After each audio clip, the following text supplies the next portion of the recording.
అందరికీ నమస్కారం. రేపు 11వ తారీఖు నాడు ఏదులాపురం మున్సిపాలిటీ జరగబోయే ఎన్నికల్లో భాగంగా ఈ రోజు మేము ముత్తుగూడెం వచ్చినాం. ముత్తుగూడెంలో మా అభ్యర్థి 21వ వార్డులో ఉన్నాడు. మీరు చూస్తున్నారు, ఖచ్చితంగా మా అభ్యర్థి గెలుస్తాడు. అదేవిధంగా అన్ని వార్డులలో కూడా మీరు చూస్తున్నారు, సిపిఎం బీఆర్ఎస్ పొత్తులో ఖచ్చితంగా మేము ఈ మున్సిపాలిటీని కైవసం చేసుకోబోతున్నాం. నిన్న ఇక్కడ చూశాను, నేను 23వ వార్డులో ఎవరో మాట్లాడుతున్నారు.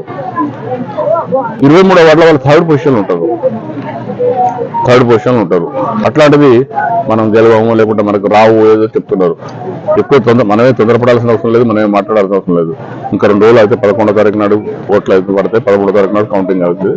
ఖచ్చితంగా ఏదులాపురం మున్సిపాలిటీని మేము గెలవబోతున్నాం.